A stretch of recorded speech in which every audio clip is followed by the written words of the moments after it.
আমরা যে বিষয়টা নিয়ে আজকে আলোচনা করতে যাচ্ছি এটার জন্য কয়েকটা ভূমিকা আমাদেরকে মনে রাখতে হবে। এক নাম্বার হচ্ছে আমাদের একটা পরিচয় আছে, আমরা মুসলিম। আমাদের পরিচয় কি? কোরআন বলছে মিল্লাতা আবিকুম ইব্রাহিম হুয়া সাম্মাকুমুল মুসলিমিন। তোমাদের এই মিল্লাত ইব্রাহিমের মিল্লাত, তিনি তোমাদের নামকরণ করেছেন মুসলিমিন হিসেবে। আমাদের নাম কি তাহলে? সন্তানের নাম রাখে কে? বাবা। আমাদের বাবাকে ইব্রাহিম আলাইহিস সালাম, তাওহীদের বাবা। তিনি আমাদের নাম রেখেছেন কি?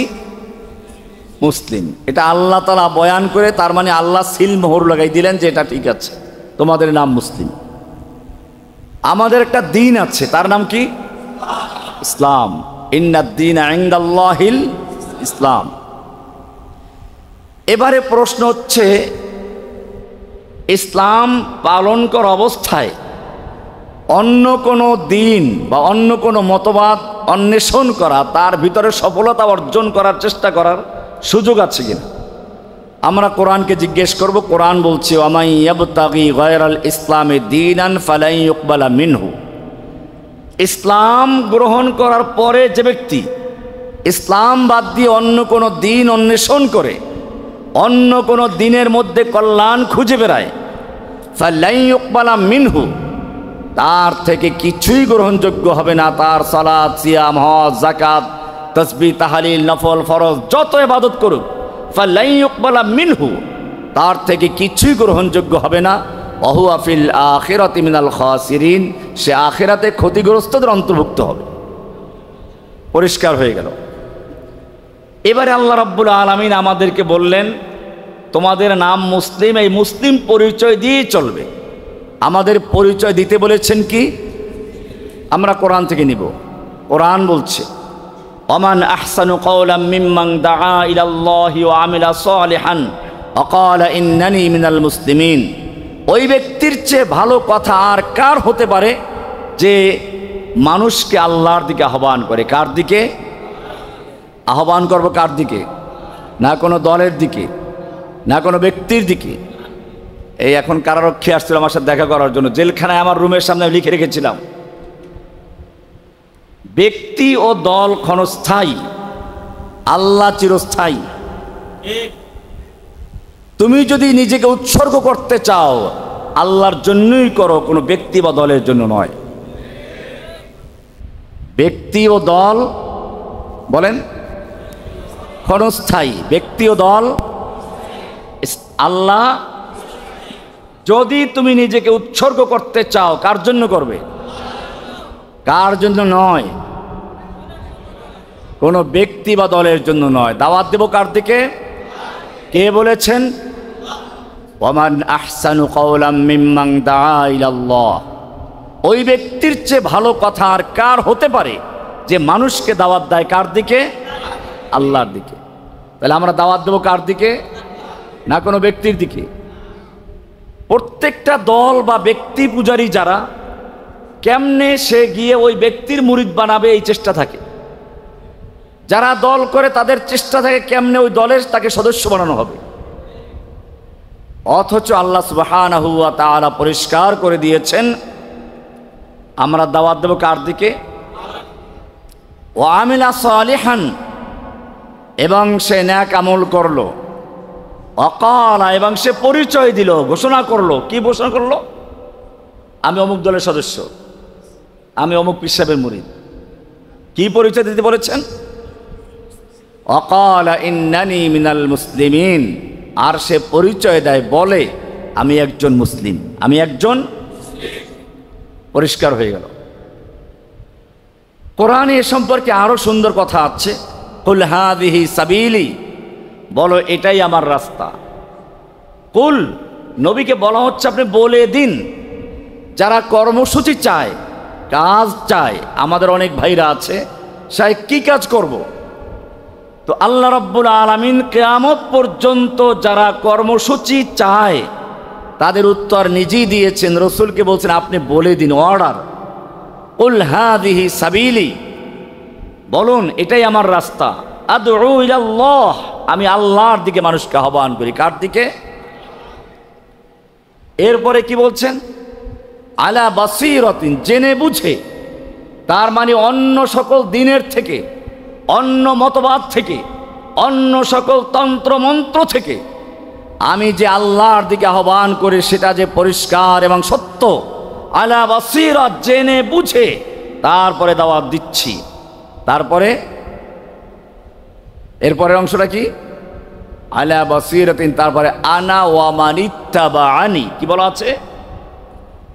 আনা ওয়া মান ইত্তাবাআনি, এটা আমার কাজ এবং আমাকে যারা অনুসরণ করবে কিয়ামত পর্যন্ত সবার কাজ। তাহলে এই কর্মসূচি কে দিয়েছেন? তাহলে আমাদের কাজ দিয়েছেন কে? আমরা কার কর্মী? এই কাজ কর্মসূচি দিয়েছেন কে? এটা সূরা ইউসুফের 108 নম্বর আয়াত। এই কাজ কিভাবে করবেন সেটার কিছু পদ্ধতি আল্লাহ বলেছেন। উদউ ইলা সাবিলি রাব্বিকা, তুমি তোমার রবের পথে ডাকো। কিভাবে ডাকবে? বিল হিকমাতে, হিকমার মাধ্যমে, ওয়াল মাউইযাতিল হাসানা, উত্তম উপদেশের মাধ্যমে, ওয়াজাদিলহুম বিল্লাতি হিয়া আহসান, এবং উত্তম পন্থায় বিতর্কের মাধ্যমে। কয়টা স্তর বললেন? কয়টা? 3টা। বিল হিকমা 1 নাম্বার কি? 2 নাম্বার কি? ওয়াল মাউইযাতিল হাসানা 3 নাম্বার কি? ওয়াজাদিলহুম বিল্লাতি হিয়া আহসান। 3টা স্তর আছে এখানে। এই 3টে স্তর দিয়ে বুঝাচ্ছেন মানুষ 3 রকম। কয় রকম? আপনি যাদেরকে দাওয়াত দিবেন সেরকম মানুষগুলো 3 প্রকারের। বৃষ্টির পানি জমিনে পড়ে, জঙ্গলেও পড়ে, আপনার সাজানো গুছানো বাগানেও পড়ে। জঙ্গলে পড়ে, জঙ্গলে আম গাছ আছে, লেবু গাছ আছে, ওই বৃষ্টির পানি দিয়েই সে তরুতাজা হয়, অতি ফল হয়ে যায়, বড় বড় লেবু হয় জঙ্গলে। একই গাছ আপনার বাগানে আছে, ওই বৃষ্টির পানি তার জন্য যথেষ্ট নয়, সেখানে পরিচর্যা করতে হয়, ঘাস আগাছা পরগাছা বাছাই করতে হয়, গোবর সার দিতে হয়, কীটনাশক দিতে হয়, পানি দিতে হয়। এভাবে পরিচর্যা করে তারপরে এই গাছে ফল ধরে। তাহলে কয় রকম হলো? জঙ্গলের আম গাছ আর লেবু গাছ, আর বাগানের আম গাছ লেবু গাছ, পার্থক্য আছে কিনা? ওইটার কোনো পরিচর্যার প্রয়োজন নাই, বৃষ্টির পানি পড়লো বাস তরুতাজা হয়ে গেল। আর বাগানের গাছের অনেক যত্ন নিতে হয়। ঠিক এরকম ভাবে মানুষের মধ্যে কিছু মানুষ আছে যাদের কলবে আল্লাহর ওহীর বৃষ্টি পড়ার সঙ্গে সঙ্গে সে তরুতাজা হয়ে যায়, ঈমান কবুল করে নেয়। আবু বকর রাদিয়াল্লাহু তাআলা আনহু তার উজ্জ্বল দৃষ্টান্ত। দাওয়াত পেশ করেছেন, কবুল করেছেন। অপরদিকে দীর্ঘ পরিচর্যা করে করে তেল পানি ঘষে মেজে তারপরে যুদ্ধ বিগ্রহ করে শেষ পর্যন্ত ইসলাম কবুল করে আবু সুফিয়ান রাদিয়াল্লাহু তাআলা। আল্লাহর নবীর সঙ্গে যতগুলো বড় বড় যুদ্ধ হয়েছে, বদরের যুদ্ধের মূল কারণ ছিল তাকে নিয়ে। এরপরে যতগুলো যুদ্ধ সবগুলোর নেতা ছিল আবু সুফিয়ান। সে আবু সুফিয়ান ইসলাম কবুল করেছে। অনেক পরিচর্যা করতে হয়েছে, যুদ্ধের ময়দানে যুদ্ধ করতে হয়েছে, ভয় দেখাতে হয়েছে, এমনকি শেষ সময়ও তাকে হুমকি দেওয়া হয়। ওমর বিন খাত্তাব যখন টের পাইলেন যে আবু সুফিয়ান কথা শোনা যাচ্ছে, মক্কা বিজয়ের জন্য যেদিন যে রাত্রে আল্লাহর রাসূল অবস্থান করলেন, বয়ান করতে অনেক লম্বা লেকচার, ওখানে বিষয় আছে অনেকগুলো। আল্লাহ রাসূল বলেছিলেন অনেক প্রত্যেক গোত্রের লোকের আগুন আলাদা জ্বালাবে, পায়খানা কম তৈরি করবে, যাতে করে ওরা দূর থেকে অনেক আগুন দেখে ভয় পেয়ে যায়। এতগুলো চুলা, এই চুলা দিয়ে হিসাব করবে কত লোক হতে পারে। এক এক চুলায় যদি 10 জনের পাক হয়, তাহলে 1000 চুলা হলে কতজনের পাক হবে? তো এইভাবে তারা একটা অনুমান করবে, আন্দাজ করবে। কাজেও লেগেছে। আবু সুফিয়ান যখন এত আগুন দেখলো তখন চিন্তা করলো নিশ্চয়ই মুহাম্মদ সাল্লাল্লাহু আলাইহি ওয়াসাল্লাম তার পূর্ণ সেনাদল নিয়ে এসে গেছে। সে নিজে দেখতে আসলো। এরা কাফের হলেও নীতিবান নেতা ছিল, হাসিনার মতো না যে নেতা লোকদেরকে তারা খেয়ে পালাই চলে যায়। ওদের নীতি ছিল সে নিজে চলে গেছে, আমার কওমের কি হবে, আমার জাতির কি হবে। বাল্যবন্ধু থেকে পূর্ণ জীবনের বন্ধু ছিল আব্বাস রাদিয়াল্লাহু তাআলা আনহু, ইসলাম কবুল করেছেন, তার সঙ্গে দেখা, গল্প করতেছে যে কি হবে কি হবে না। ওমর বিন খাত্তাব টের পেলেন এ তো সে আল্লাহর দুশমন আবু সুফিয়ান, দৌড়ে গেছেন। আব্বাস বললেন তাড়াতাড়ি দৌড় দাও, নাহলে ওমরের তরবারি কিন্তু ছাড়বে না। কোন দিকে দৌড় দেবো? মক্কার দিকে। আরে মক্কার দিকে দৌড় দিয়ে তো জান বাঁচাইতে পারবে না, এখন আল্লাহ নবীর সামনে গিয়ে হাজির হও, নবীর সামনে গিয়ে পড়তে পারলে আর তোমাকে মারবে না। ঠিকই আল্লাহর নবীর সামনে গিয়ে হাজির হলো। ওমর বিন খাত্তাব তলোয়ার নিয়ে হাজির, কিন্তু নবীর সামনে বলেন ইয়া রাসূলুল্লাহ, আবু সুফিয়ান মক্কার কাফের, সবগুলো যুদ্ধ তার কারণে হয়েছে, আমাকে সুযোগ দেন আমি তার গর্দানটা উড়িয়ে দেই। আল্লাহর নবী জিজ্ঞেস করেন আবু সুফিয়ান এখনই কি সময় হয় নাই? বলল যে আবার একটু চিন্তার ব্যাপার আছে। আব্বাস বলেন এই চিন্তা বাদ দাও, হয়তো ইসলাম কবুল করো, নইলে কিন্তু ওমরের তরবারি তোমাকে দ্বিখণ্ডিত করে ফেলবে। শেষ পর্যন্ত সে ইসলাম কবুল করলো। আল্লাহর রাসূল সাল্লাল্লাহু আলাইহি ওয়াসাল্লাম চিন্তা করলেন তাকে আরেকটু ভালো করে বোঝার সুযোগ দেওয়া উচিত। যাক, অনেক লম্বা ঘটনা। শেষ পর্যন্ত আল্লাহ রাসূল তাকে দেখালেন তাদের মুসলিমদের শান শওকত, এবং সে মনের থেকেই ইসলাম কবুল করে। আল্লাহর রাসূল সাল্লাল্লাহু আলাইহি ওয়াসাল্লাম তার ঘরকে নিরাপত্তা ঘোষণা করলেন। তো আবু সুফিয়ান ইসলাম কবুল করলেন ঠিকই, কিন্তু অনেক পরিচর্যা করার পরে।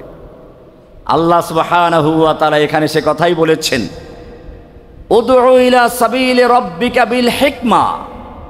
প্রথম হচ্ছে হিকমার মাধ্যমে, এটা সাধারণ মানুষ যাদের সাথে সামান্য একটু কৌশল করলে কাজে লাগবে, হিকমার মাধ্যমে কাজ করো। এরপরে যারা অত সহজ না, একটু মাথায় হাত বুলাও, অবিল মাউইজাতিল হাসানা, উত্তম উপদেশ দাও। একটু দুষ্ট প্রকৃতির লোক, কিন্তু কথা শোনার আগ্রহ আছে। তৃতীয় প্রকার যারা বিতর্কে লিপ্ত হয়, যুক্তি দাঁড় করায়, তুমি তার সঙ্গে যুক্তি দাও। ওয়াজাদিলহুম বিল্লাতি হিয়া আহসান, উত্তম পন্থায় তর্ক করো, গালিগালাজ নয়, রাগারাগি নয়, ঝগড়াঝাটি নয়, সুন্দরভাবে তার সঙ্গে কথা বলো। এটা দাঈদের একটা বড় বৈশিষ্ট্য। আল্লাহর রাসূল সাল্লাল্লাহু আলাইহি ওয়াসাল্লাম সম্পর্কে কোরআন বলছে, ফাবিমা রাহমাতিম মিনাল্লাহি লিনতা লাহুম, আপনি আল্লাহর অনুগ্রহ, আল্লাহর করুণায় আপনি নমনীয় হয়েছেন। ওয়ালাউ কুনতা ফাজ্জান গালিজাল কলব, যদি আপনি কঠোর ভাষী এবং কঠোর হৃদয়ের অধিকারী হতেন, লান ফাদ্দু মিন হাউলিক, লোকেরা আপনার আশপাশ থেকে ঝরে পড়তো। ইনফাদ্দা, শুকনো গাছের পাতা যেরকম বাতাস পেলে ঝরে পড়ে, লোকেরা আপনার কাছ থেকে ঝরে পড়ত। এখানে আল্লাহর রাসূলের বৈশিষ্ট্য উল্লেখ করা হয়েছে, নমনীয়তা। এছাড়া মূসা এবং হারুনের মতো দুইজন জাদ্রেল নবীকে আল্লাহ তাআলা ফিরআউনের কাছে পাঠাচ্ছেন, আর বলছেন ইযহাবা ইলা ফিরআউন ইন্নাহু তাগা, তোমরা দুজন ফিরআউনের কাছে যাও, সে নিশ্চয়ই সীমা অতিক্রম করেছে, আবদিয়াতের সীমা অতিক্রম করে মাবুদের আসনে বসে পড়েছে। ফাকুলা লাহু কওলান লাইয়িনা, তোমরা দুজন তার কাছে গিয়ে নমনীয়ভাবে নম্রভাবে কথা বলো। তাহলে ফিরআউনের মতো একটা কাফের যে আনা রাব্বুকুমুল আলা ঘোষণা করলো, যে ফিরআউন ঘোষণা করলো মা আলিমতু মিন ইলাহিন গায়রি, আমি ছাড়া আর কোনো আল্লাহ আছে বলে আমি জানি না।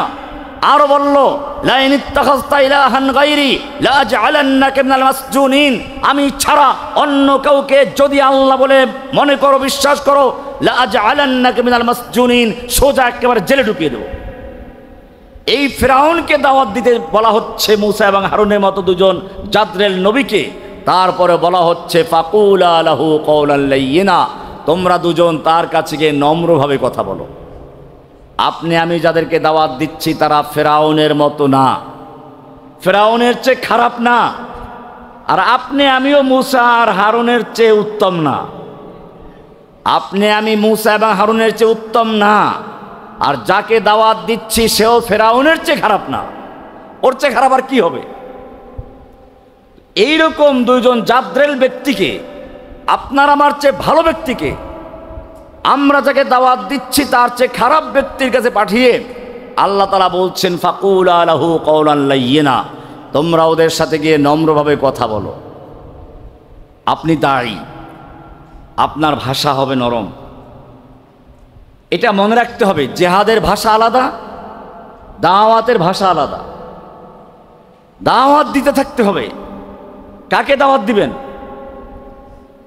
কোরআন বলছে দাওয়াত দিতে থাকো।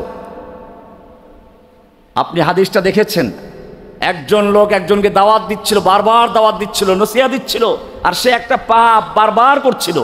এক পর্যায়ে রাগ করে বলল, আল্লাহর কসম, তোকে আল্লাহ ক্ষমা করবেন না। আল্লাহ কি করলেন? আল্লাহ বললেন, তুই কে রে আমার উপরে কসম করতে? যা, আমি ওকে জান্নাত দিয়ে ক্ষমা করে জান্নাত দিলাম, আর তোর সমস্ত নেক আমল বরবাদ করে তোকে জাহান্নামে দিলাম। কাজী এরকম, এজন্য মনে রাখতে হবে, একজন দায়ীর সবচেয়ে বড় বৈশিষ্ট্য হচ্ছে মানুষের প্রতি সম্মান করা, মানুষ হিসেবে। কোরআন বলছে, ওয়ালাকাদ কাররামনা বনি আদম, আমি বনি আদমকে সম্মানিত করেছি। এখানে বলা হয় না কাররামনা আল মুসলিমিনা ফাকাত, আমি শুধু মুসলিমদেরকে সম্মানিত করেছি। এই কাফের মুশরিকরাও সৃষ্টিকার, আল্লাহর সৃষ্টি। দেখেন, মদও হারাম, শুকরও হারাম। দুই হারাম কি এক নাকি? কেন এক না? মদ সম্পর্কে আল্লাহ বলেছেন, রিজসুম মিন আমালিশ শাইতানি ফাজতানিবুহু, রিজসুম মিন আমালিশ শাইতান। মদ হচ্ছে নাপাক, শয়তানের কাজ। কিন্তু শুকর কার সৃষ্টি? দুই হারাম এক না। যাই হোক, আপনি শুরুতে আবার আয়াত নিয়ে প্রশ্ন করতে পারেন যে মদ তো প্রথম দিকে বলা হয়েছিল লাভও আছে ক্ষতিও আছে, লাভের চেয়ে ক্ষতি বেশি। তারপরে বলল মাতাল অবস্থায় সালাতের কাছেও এসো না। তার শুরুর দিকে এমনটা বলা হয়েছিল কেন? এটা ভালো করে আপনাকে বুঝতে হবে। মদ শুরুর দিনও রিজসুম মিন আমালিশ শাইতান ছিল, শেষ দিনও রিজসুম মিন আমালিশ শাইতান ছিল। কিন্তু কেন আল্লাহ তাআলা প্রথমবার সে কথা বলেন নাই? প্রথমবারে বললেন, ইয়াসআলুনাকা আনিল খামরি ওয়াল মাইসির, হে নবী, আপনাকে মদ এবং জুয়া সম্পর্কে লোকেরা জিজ্ঞেস করবে। কুল ফীহিমা ইসমুন কাবীরুন ওয়া মানাফিউ লিন-নাস, আপনি বলে দিন মদের মধ্যে লাভও আছে ক্ষতিও আছে, লাভের চেয়ে ক্ষতির বেশি। এরপরে আবার যখন কিছুদিন গেল, মদ খেয়ে নামাজ পড়তে গেল, নামাজের মধ্যে এলোমেলো করে ফেললো, কুল ইয়া আইয়ুহাল কাফিরুন, লা সব বাদ দিয়ে পড়া শুরু করলো। আল্লাহ তার আয়াত নাযিল করে দিন, লা তাকরাবুস সালাতা ওয়া আনতুম সুকারা, খবরদার সালাতের ধারে কাছেও যেও না, মাতাল অবস্থায় মদ খেয়ে যেও না। এদিনও মদ রিজসুম মিন আমালিশ শাইতান ছিল, কিন্তু আল্লাহ বলেন নাই। এরপরে যখন মদ খেয়ে মারামারি লেগে গেল, আনসার মুহাজির দুই পক্ষ যুদ্ধে লিপ্ত হয়ে গেল, তখন আল্লাহ তাআলার পক্ষ থেকে কঠোর আয়াত নাযিল হয়ে গেল। এবারে পরিষ্কার করে দিলেন, ইন্নামাল খামরু ওয়াল মাইসিরু ওয়াল আনসাবু ওয়াল আজলামু রিজসুম মিন আমালিশ শাইতানি ফাজতানিবুহু, নিশ্চয় মদ এবং জুয়া, মদ জুয়া মূর্তি লটারি এগুলো শয়তানের কাজ। রিজসুম মিন আমালিশ শাইতান, শয়তানের নাপাক কাজ। ফাজতানিবুহু, এগুলোর থেকে নিরাপদ দূরে থাকো। যেভাবে ট্রাকে লেখা থাকে 200 গজ দূরে থাকো, ইজতিনাব মানে হচ্ছে এরকম নিরাপদ দূরে থাকো। লাআল্লাকুম তুরহামুন, তোমাদের প্রতি তবেই রহম করা হবে। এরপরে আল্লাহ বলছেন, ইন্নামা ইউরিদুশ শাইতানু আন ইউকিআ বাইনাকুমুল আদাওয়াতা ওয়াল বাগদা ফিল খামরি ওয়াল মাইসির, এই মদ এবং জুয়ার মাধ্যমে তোমাদের পারস্পরিক শত্রুতা, ঘৃণা, বিদ্বেষ ছড়াতে চায় শয়তান। আর কি, ওয়ায়াসুদ্দুকুম আন যিকরিল্লাহ, আল্লাহর জিকির থেকে গাফিল করতে চায়। ওয়া আনিস সালাত, এবং সালাত থেকে গাফিল করতে চায়। ফাহাল আনতুম মুনতাহুন, তোমরা কি বিরত থাকবে? এতদিন পর এটা পরিষ্কার হয়ে গেল, কিন্তু প্রথম দিনই তো বলতে পারতেন এই কথা, না বলেন নাই। এখানেও আপনার আমার জন্য শিক্ষা রয়েছে। আপনি প্রথম দাওয়াত দিতে গিয়ে তাকফির করা শুরু করে দেন, এটা করবেন না। আপনি প্রথম দিন গিয়েই কিছু লেকচার শুনে এলেম অর্জন করেছেন, আলেমদের দোষ ধরা শুরু করে দিলেন। আমি একটু পরে আসতেছি পর্যায়ে ইনশাআল্লাহ। যে বিষয়গুলো একজন দায়ীকে ভালো করে বুঝতে হবে, সেটা হচ্ছে এই দাওয়াতের কিছু খুতুওয়াত থাকে, কিছু স্তর থাকে, সেগুলোতে ধীরে ধীরে আগাতে হবে। আল্লাহ সুবহানাহু ওয়া তাআলা পরিষ্কার করে দিলেন, আপনি দাওয়াত দিবেন কাকে উদ্দেশ্য করে।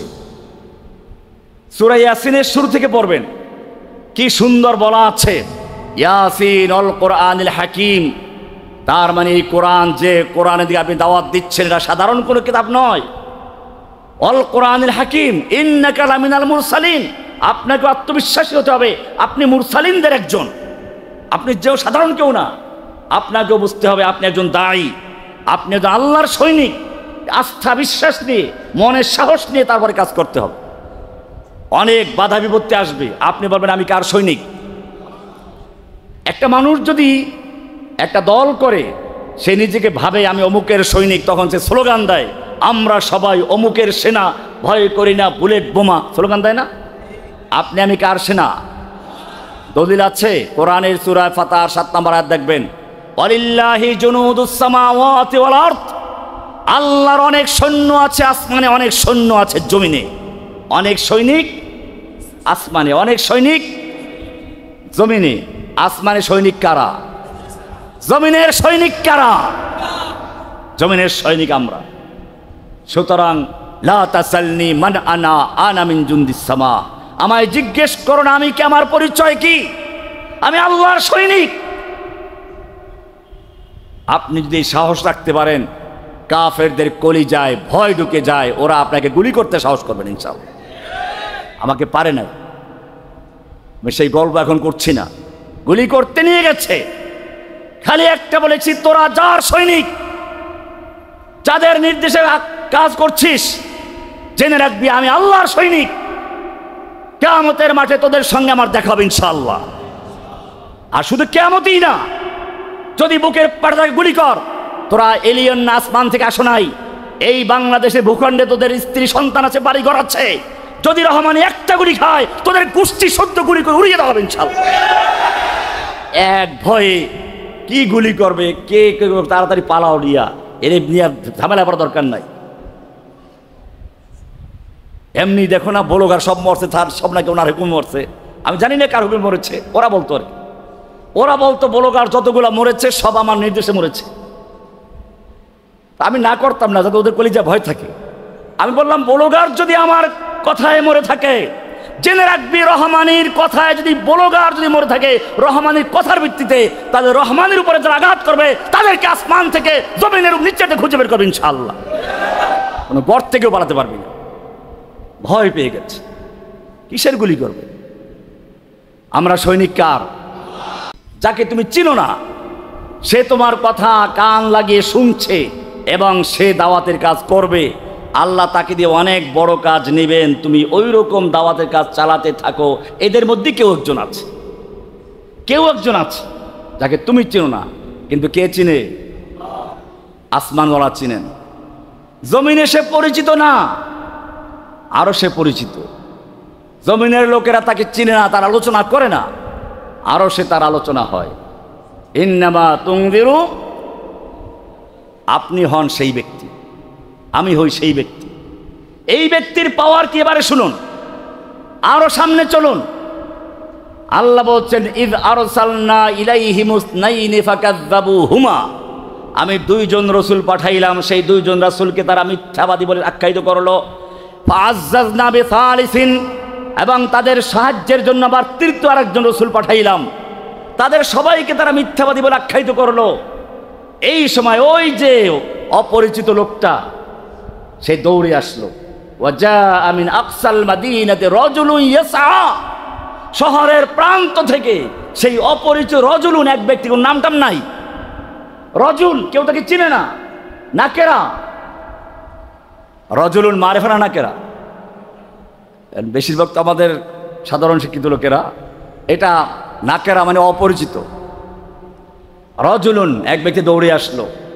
এই লোকটাকে, এই লোকটাই সেই লোকটা যার আলোচনা একটু আগে হচ্ছিল, যে তুমি তাকে উদ্দেশ্য করে দাওয়াত দাও, তোমার নসিহা শুনতে পাচ্ছে একজন যাকে তুমি হয়তো চিনো না। এদের মধ্যেই কেউ একজন আছে। এই লোকটা দৌড়ে আসলো।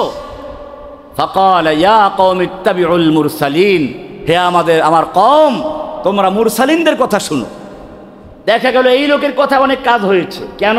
এটা এরকম, আপনারা যারা এই এলাকায় থাকেন, আপনাদের বন্ধু বান্ধবরা আমাকে চিনে না। এখন আপনি 10 জন বন্ধুকে বললেন, চলো রহমানি সাহেব আসবে, ওনার কথা শুনি, উনি এই সেই, তখন তারা আপনার কথা গুরুত্ব দিয়েছে, আমার কথায় না। আপনার কথা গুরুত্ব দিয়ে তারা আমার কথা শুনবে। এটাই হচ্ছে এই রজুলের কাজ, এটাই হচ্ছে ওই এলাকার লোকটার কাজ। ইয়া কওম ইত্তাবিউল মুরসালিন, হে আমার কওমের লোকেরা, ইত্তাবিউল মুরসালিন। কথা হচ্ছে, আমি লম্বা তাফসীর করতে গেলে এটাই শেষ হয়ে যাবে। শেষ পর্যন্ত কি হলো দেখেন, এই লোকের দাওয়াতের কাজ চলছে, চলতে চলতে এক সময় হঠাৎ করে আপনি দেখবেন, ইয়া হাসরাতান আলাল ইবাদ মা ইয়াতিহিম মিন রাসূলিল্লাহ কানু বিহি, এরপরে বলতেছে কি, ইয়া কি আছে, ইয়া লাইতা কওমি ইয়ালামুন বিমা গাফারা লি রাব্বি ওয়া জাআলানি মিনাল মুকরামিন। হায় আমার কওম যদি জানতো আমাকে আল্লাহ কিসের বিনিময়ে ক্ষমা করে দিয়েছেন, কিসের বিনিময়ে আমাকে সম্মানিত করেছেন, আমার কওম যদি জানতো। তো কি হলো, হঠাৎ করে কি হলো যে ক্ষমা আমাকে আল্লাহ তাআলা জান্নাতে দিয়েছেন, সম্মানিত করেছেন, তার মানে শহীদ হয়ে গেছে। কি হয়ে গেছে? শহীদ হয়ে গেছে। শহীদ হয়ে যাওয়ার পরেও সে তার কওমকে ভুলে নাই, বলে নাই ভালো হয়েছে ওদের উপর গজব পড়ুক, তা বলেন নাই। সে বলতেছে কি ইয়া লাইতা কওমি ইয়ালামুন, আমার কওম যদি জানতো বিমা গফার আলী রব্বি ওয়া জাআলানি মিনাল মুকরামিন, আমার কওম যদি জানতো আমাকে আল্লাহ কিসের বিনিময়ে ক্ষমা করেছেন এবং কিসের বিনিময়ে আমাকে সম্মানিত করেছেন। এটাই হচ্ছে একজন দায়ের দরদ তার কওমের জন্য, তার জাতির জন্য। আমরা এখানে ভুল করি, আমরা এখানে ভুল করি। এই তাগুতের দল, এই অমুকের দল, এই কাফের তাকফির দিয়ে শুরু হয় দাওয়া, এটা ভুল। এই জন্য বলছি দাওয়াতের ক্ষেত্রে আল্লাহ তাআলা বলছেন ওই আয়াত, উদউ ইলা সাবিল রাব্বিকা বিল হিকমাতি ওয়াল মাউইযাতিল হাসানা ওয়াজাদিলহুম বিল্লাতী হিয়া আহসান। দাওয়াত হবে এভাবে, এমনিভাবে। কোরআনে স্পষ্ট অনেকগুলো আয়াত আছে, আমি সেই দাওয়াতের উপরে আর আলোচনা করছি না। এই উম্মতের খায়রিয়াত, কুনতুম খায়রা উম্মাহ, খায়রুল উমামের মূল কারণ হচ্ছে দাওয়াতের কাজ করা। দাওয়াতের কাজ করতে গিয়ে আমাদের ভাষা নরম হবে। আমরা মুসলিম, পরিচয় দিয়ে মুসলিম, সেখান থেকে আমি কথাগুলো বলছিলাম। আমাদের পরিচয় কি? মুসলিম। এবারে আমাদের গুরুত্বপূর্ণ একটা জায়গায় আমরা আসব। আমরা বুঝলাম আমাদের দিনের নাম কি? ইসলাম। আমাদের পরিচয় কি? আমরা। এখন প্রশ্ন হচ্ছে ইসলাম পূর্ণ না অপূর্ণ? যদি পূর্ণ হয় তাহলে প্রশ্ন, এই দিন কায়েমের জন্য ইসলামে কোনো পদ্ধতি আছে কিনা? যদি ইসলামকে বিজয়ী করার পদ্ধতি কি হবে, ইসলামকে প্রতিষ্ঠিত করার পদ্ধতি কি হবে, এটা ইসলামে থাকে তাহলে ঠিক আছে, পূর্ণাঙ্গ ঠিক আছে। যদি না থাকে তাহলে আপনি পূর্ণাঙ্গ দাবি করেন কিভাবে? যেই ইসলামের ভিতরে ইসলাম প্রতিষ্ঠা করার জন্য পদ্ধতি নাই, পদ্ধতি ধার করতে কখনো সমাজতন্ত্র থেকে, কখনো আবার গণতন্ত্র থেকে। গণতন্ত্র ছাড়া উপায় নেই, গণতন্ত্র দিয়ে ইসলাম কায়েম হবে। যদি আপনি ইসলাম কায়েমের জন্য গণতন্ত্রের কাছে ধার কর্জ করতে হয় তাহলে ইসলাম পূর্ণ হলো কি করে? এবারে আমরা আল্লাহকে জিজ্ঞেস করবো, আল্লাহ তুমি ইসলামটা তো দিয়েছো আমাদেরকে, পূর্ণ করে দিয়েছো না কোনো কিছু ভাগযোগ রেখেছো? এই যে লোকেরা কেবল যখনই এক একটা সাইলাব আসে, সমাজতন্ত্র আসলে তখন কয় সমাজতন্ত্রই ইসলাম, গণতন্ত্র আসলে গণতন্ত্রই ইসলাম, এই যে বারবার আসে, তোমার ইসলামটা কি আসলে পূর্ণাঙ্গ না কোনো ভাগযোগ আছে? তুমিই বলো। কোরআন আপনাকে বলবে আল ইয়াউমা আকমালতু লাকুম দীনাকুম। এই আয়াতের উপর আমি প্রায়ই বয়ান করি। আমার 10টা লেকচার শুনলে মনে হয় 3টার মধ্যে এটা পাবেন। কারণ হচ্ছে এটা একটা মূল জায়গা। এটা যদি কেউ পরিষ্কার বুঝে, সে কোনো শিরিক করবে না, কোনো বিদআত করবে না, কোনো ইসলাম ছাড়া অন্য কোনো দলে যুক্ত হতে পারবে না। কেন? আল্লাহ বলেছেন আল ইয়াউমা আকমালতু লাকুম দীনাকুম, আজকে আমি তোমাদের জন্য তোমাদের দিনকে আকমালতু মুকাম্মাল করে দিয়েছি, পরিপূর্ণ করে দিয়েছি। ওয়া আতমামতু আলাইকুম নি'মাতি, তোমাদের উপরে আমার যে নেয়ামত তথা দীর্ঘদিন পর্যন্ত ওহী নাযিল হচ্ছিল তা সমাপ্ত করে দিলাম। অরাদিতু লাকুমুল ইসলাম দীনা, এবং কিয়ামত পর্যন্তের জন্য দিন হিসাবে ইসলামকে মনোনীত করলাম। এবারে আমরা প্রথম শব্দটা বিশ্লেষণ করব, আল ইয়াউমা আকমালতু লাকুম দীনাকুম, আজকে আমি তোমাদের জন্য তোমাদের দিনকে আকমালতু মুকাম্মাল করে দিলাম। মুকাম্মাল কাকে বলে? মনে করুন এই মসজিদটার কাজ মোকাম্মাল হয়ে গেছে, টাইলসের কাজ পর্যন্ত হয়ে গেছে। এখন একজনে একটা স্বর্ণের ইট নিয়ে আসলো বা হীরকের ইট নিয়ে আসলো, বলল হুজুর এই মসজিদে এই কাজ ইটটা লাগান, অনেক দামি ইট, দেখতে সুন্দর, লাগান এক জায়গায়। লাগান যাবে? হুজুর কি বলবেন? আকমালতু, আমি আমার মসজিদের কাজ সম্পন্ন করে ফেলেছি, এখানে ওই ইট লাগাবার কোনো জায়গা নেই। লোকটা বলল আপনি কি জানেন এই ইটের মূল্য কত? গোটা মসজিদের যে মূল্য তার চেয়ে কয়েক গুণ বেশি একটা ইটের মূল্য। এটা হীরকের ইট, লাগান এক জায়গায়। এখন যদি লাগাতে হয় কি করতে হবে? আপনার এই সুন্দর ইট, দামি ইট, চাকচিক্য ইট, এটা যদি কোনো জায়গায় লাগাতে হয় কি করতে হবে? ভাঙতে হবে। এটা ভালো করে বুঝুন। এই মসজিদের যদি সম্পন্ন হওয়ার পরে একটা ইট লাগাতে হলে ওই পর্যন্ত জায়গা ভেঙে তারপরে লাগাতে হয়, তাহলে মনে রাখবেন আল্লাহ তাআলা বলেছেন আল-ইয়াওমা আকমালতু লাকুম দীনাকুম, আজকে আমি তোমাদের জন্য তোমাদের দ্বীনকে মুকাম্মাল করে দিয়েছি, পরিপূর্ণ করে দিয়েছি, কোনো একটু ফাঁকা নেই। যদি এইখানে সমাজতন্ত্র, গণতন্ত্র, রাজতন্ত্র অথবা কোনো তন্ত্রমন্ত্র ঢুকাতে চাও, তাহলে আল্লাহর নবীর মাধ্যমে আল্লাহ যে ইসলামকে পূর্ণ করে দিয়েছেন সেই ইসলামকে ভাঙতে হবে। ভাঙার পরেই কোনো কিছু ঢুকানো যায়, এছাড়া কোনো কিছু ঢুকানো সম্ভব নয়। হোক সে সমাজতন্ত্র, হোক সে বেদাতের কোনো তাসবিহ তাহলিল কোনো ইবাদত, কোনো কিচ্ছু ঢুকানো যাবে না। কারণ ইসলামের বিল্ডিং পূর্ণ করেছেন কে? আল-ইয়াওমা আকমালতু লাকুম দীনাকুম, ইকমাল দ্বীন, তাকমীল দ্বীন, দ্বীনকে তাকমীল করেছেন কে? পূর্ণাঙ্গ করেছেন কে? এই কারণে ইমাম দারুল হিজরা ইমাম মালিক রাহমাতুল্লাহ আলাইহি বলেছেন মান ইবতাদা বিদআতান ফায়ারাহা হাসানাতান, যেই ব্যক্তি কোনো বিদআত তৈরি করে এরপরে আবার দাবি করে বেদাতে হাসানা, আছে না বেদাতে হাসানা? পায়খানা আবার কি ভালো আর খারাপ পায়খানা হয় নাকি? হ্যাঁ, এটা বাচ্চার পায়খানা, এটা বুড়ো মানুষের পায়খানা নাকি?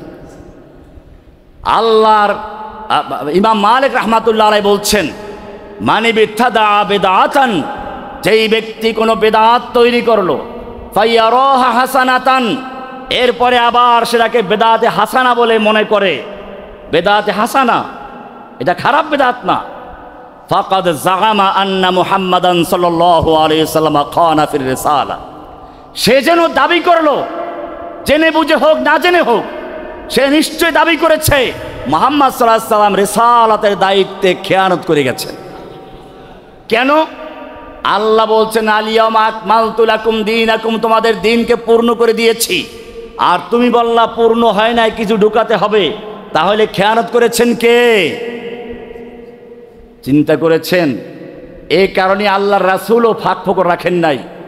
আল্লাহর রাসূলকে আল্লাহ বলেছেন ইয়া আইয়ুহার রাসূল বাল্লিগ মা উনজিলা ইলাইকা মির রাব্বিক, হে রাসূল আপনার প্রতি আপনার রবের পক্ষ থেকে যা নাজিল করা হয়েছে বাল্লিগ তা পুরোটা পৌঁছে দিন। বাল্লিগ মা উনজিলা, মা লিত তামিম লা মা লিল উমুম, বাল্লিগ মা উনজিলা ইলাইকা মির রাব্বিক, আপনার রবের পক্ষ থেকে আপনার প্রতি যা নাজিল করা হয়েছে আপনি পুরোটা পৌঁছে দিন, কোনো অংশ গোপন করতে পারবেন না। কে বলেছেন? ওয়া ইল্লাম তাফআল, যদি পুরোটা না পৌঁছান, ফামা বাল্লাগতা রিসালাতা, তাহলে আপনি আল্লাহর রিসালাতের দায়িত্ব পৌঁছান নাই, আপনি খেয়ানত করেছেন বলে ধরে নেওয়া হবে। কত কঠিন কথা! সে কারণেই আল্লাহর নবী বিদায় হজের ভাষণে পরিষ্কার জিজ্ঞেস করেন ইন্নাকুম মাসউলুনা আন্নী, ও আমার সাহাবীরা শোনো, উম্মতরা শোনো, কিয়ামতের মাঠে তোমাদেরকে বিভিন্ন প্রশ্ন করা হবে, তার মধ্যে একটা প্রশ্ন হবে আমাকে নিয়ে। ইন্নাকুম মাসউলুনা আন্নী, তোমাদেরকে আমার সম্পর্কে প্রশ্ন করা হবে। আমাকে আল্লাহ নির্দেশ দিয়েছিলেন বাল্লিগ মা উনজিলা ইলাইকা মির রাব্বিক, তোমার রবের পক্ষ থেকে যা নাজিল হয়েছে তা পুরোটা পৌঁছে দাও। ও আমার সাহাবীরা বলো, আমি কি আল্লাহর নির্দেশ মোতাবেক সবটা পৌঁছিয়েছি? বলো আলা হাল বাল্লাগতু, আলা হাল বাল্লাগতু, আলা হাল বাল্লাগতু, আমি কি ঠিকমতো পৌঁছেছি না খেয়ানত করেছি? আমি কি পৌঁছেছি না খেয়ানত করেছি? তোমরা কি সাক্ষী দিবে বলো? ফামাযা তুরাদ্দুনা রাব্বাকুম, তোমাদের রবকে তোমরা কি উত্তর দিবে, কি বলবে আমার সম্পর্কে, কি সাক্ষী দিবে বলো? সাহাবাকে কি বলেছিলেন? কিছু ভাগ ফোকর আছে নাকি? একদল তো বলে দিল 90,000 কালাম, 30,000 জাহের আর 60,000 বাতেন। আর একদল মুখে কথা বলে নাই, কিন্তু